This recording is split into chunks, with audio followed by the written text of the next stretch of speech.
Good afternoon and welcome to the Committee of Adjustment meeting for the City of Belleville for July 14th, 2022. My name is Brian Miller and I will be chairing the meeting today.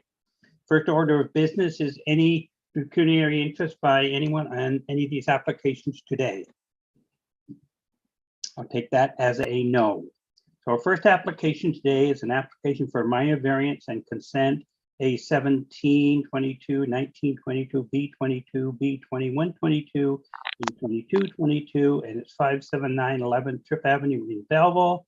And the agent is Keith Watson, several owners. Andrew, you can explain to us what's happening there. Certainly, Mr. Chair.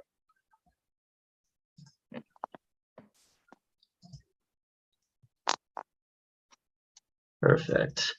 So applications have been submitted for the above noted properties. They are all zoned R4 zone and each developed with a semi-detached dwelling.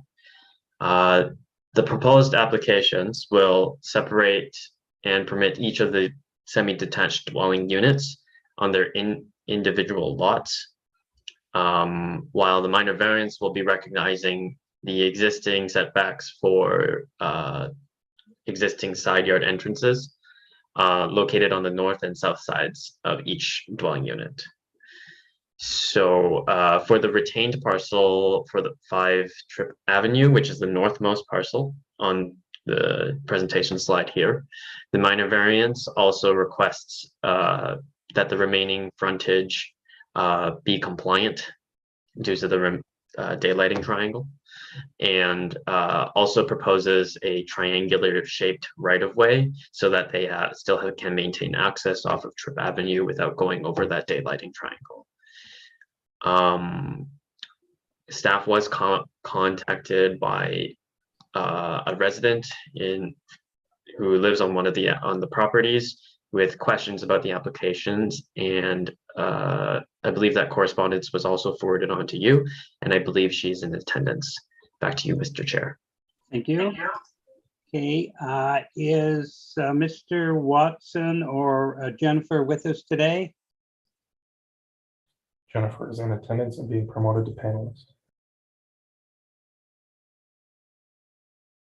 Good afternoon, Jennifer. Hi, yeah, I'm just here to answer any questions. I wasn't aware that there was any residents with a concern, so I'm anxious to help out wherever I can. Okay, any questions for Jennifer before we go to the next person to make comments? No, okay, is Shelley, I do believe Shelley is the tenant that wishes to comment.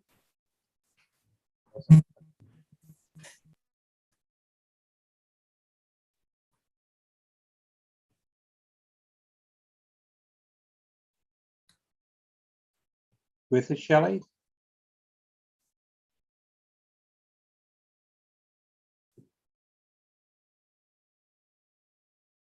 You there, Shelley?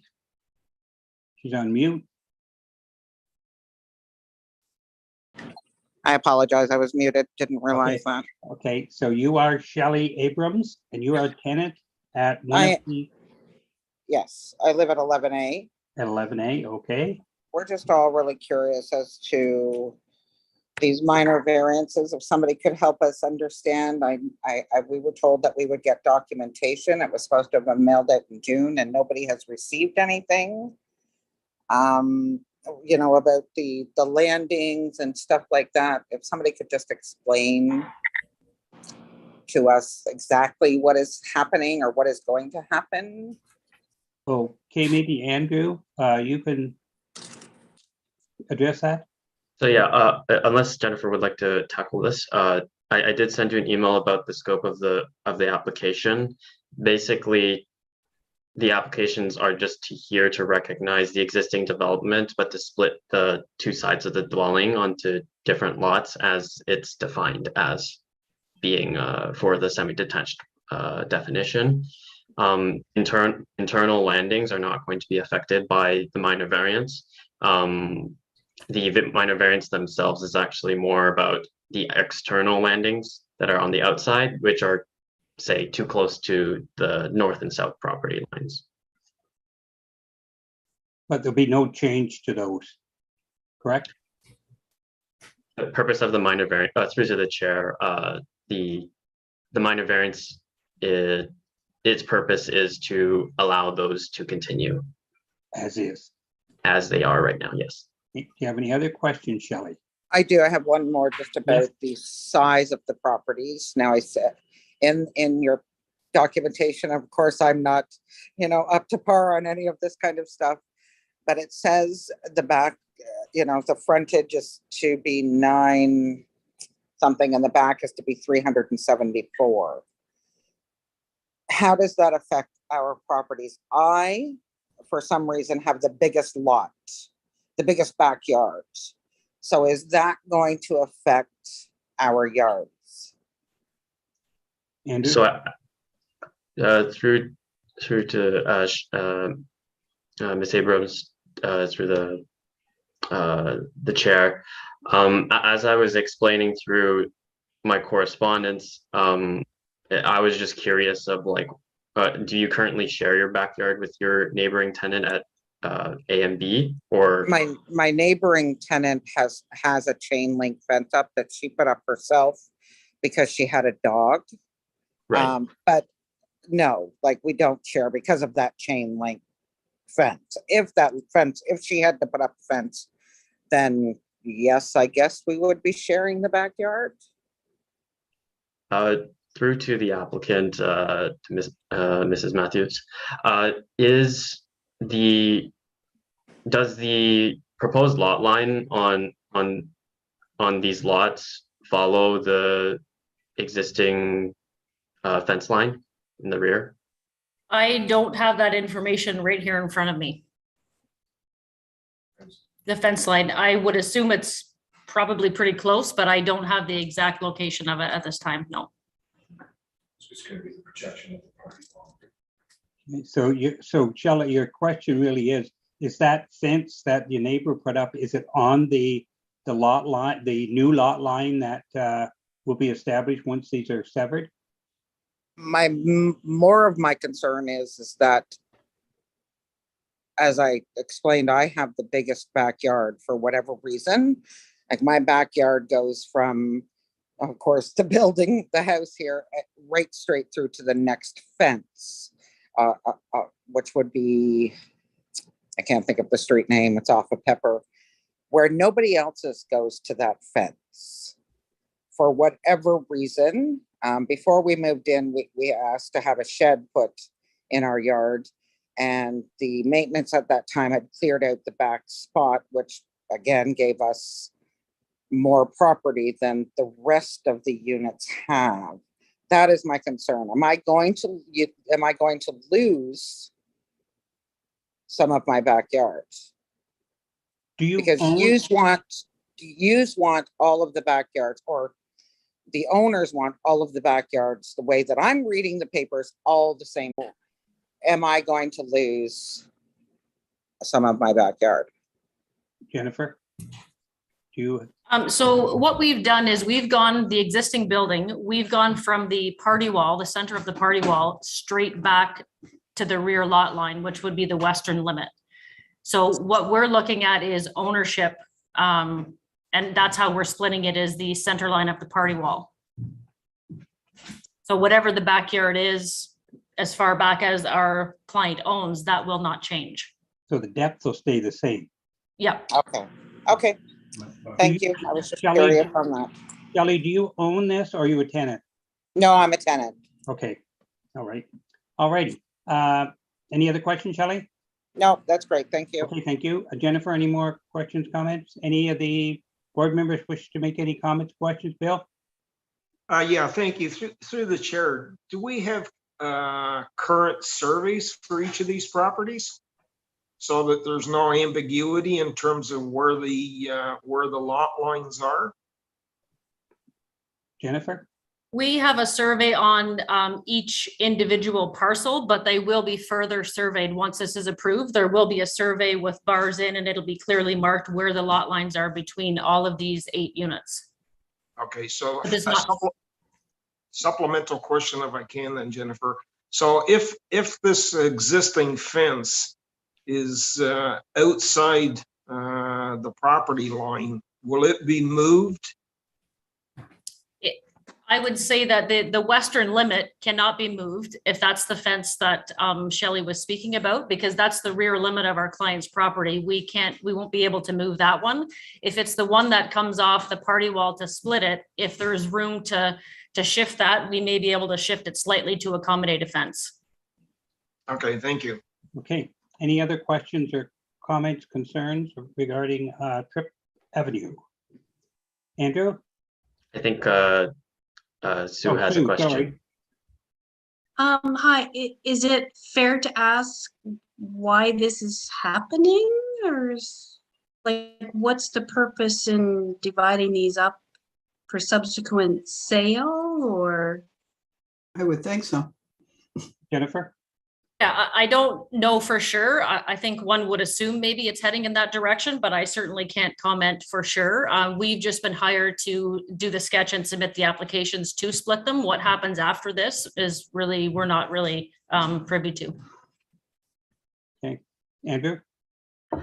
Just to add on to the discussion here, the semi definition was changed, say 4 years ago to be defined on 2 different lots. So splitting these lots are actually making it more in line with the zoning bylaw. But that would also mean that each side would have to have different ownership technically, otherwise they would kind of merge back.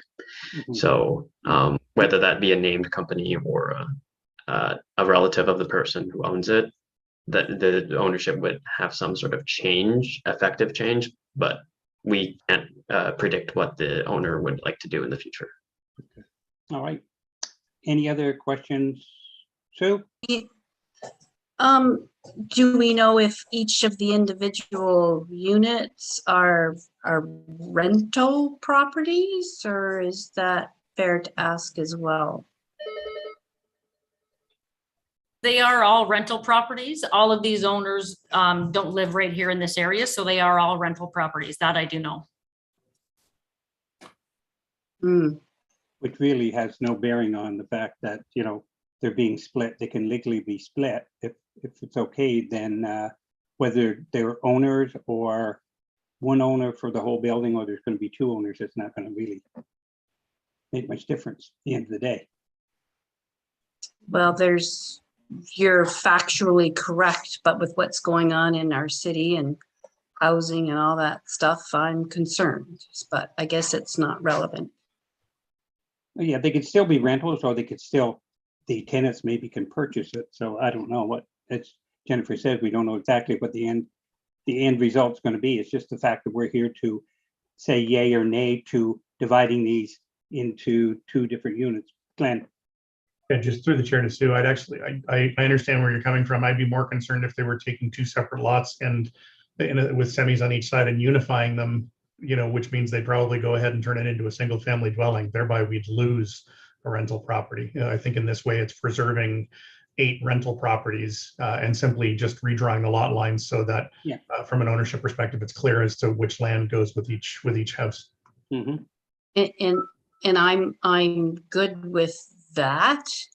However, we're all familiar with the term rental eviction, so I'm concerned, but I guess that's neither here nor there for us. I don't think we have any control over that. Robert? I can address the issue. Like, they can't just rent evict someone just because they've changed the designation of a house to, you know, a semi-detached separate dwelling. There are processes that people have to go through if they want to evict someone, and ultimately it is the choice of the tenant whether they go or not, and they have the landlord-tenant tribunal at their disposal that they can use to, you know, make a determination as to whether they have to leave or not. So I don't think that is a valid concern. Unfortunately, I'm quite familiar with the whole tribunal thing in my work, but anyways, thank you for your comments. Carol? I'd just like to make an motion to approve this. If there's no further questions or comments, Carol has made a motion to approve, seconded by Glenn. All in favor? Carried. Thank you. Hey, thank you, Jennifer. Okay, our next application is an application for consent B 2322 concession 9, parcel lot 7, Kelly, 287 Kelly Road, and the owner is Chuck Kelly. And Andrew, you can explain what's happening there. Certainly, Mr. Chair. So consent application has been submitted for the above noted property, which is zoned rural 19 zone and is developed and is vacant at the moment. So last month we held a application B1322 last month, which severed a parcel that will be south of this. Actually, I'm just noticing that my PowerPoint says both B13. But the B13 was the former parcel, and the new parcel will be severed above it, north of it, closer to Clearview. I'll note that the notices were made in error. It described it as south of B1322, but it has been corrected in the recommendation today. The subject land also includes a rezoning as well as a hydrogeological study as conditions of consent. Back to you, Mr. Okay, thank you. Is Mr. Kelly with us today?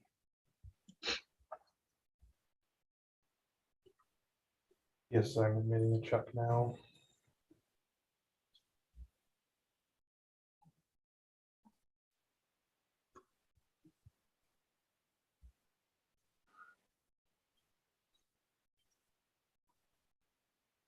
Can you hear us, Mr. Kelly? There he is up there. Chuck's here. He's on mute. Okay.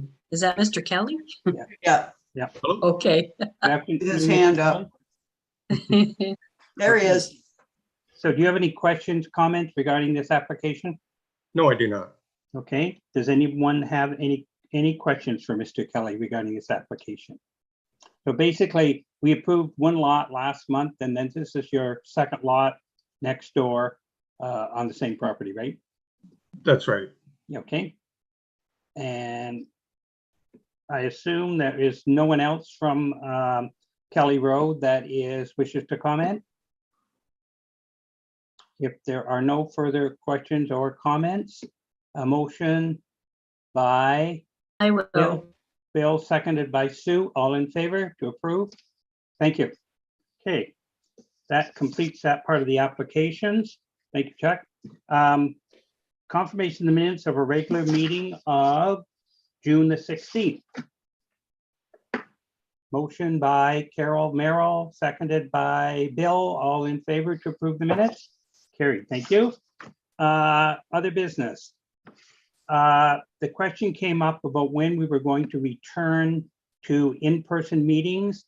And if we all agree, then next month we can start back having our regular meetings in City Hall, council chambers like we did before. So does everyone agree that that's something we would like to do?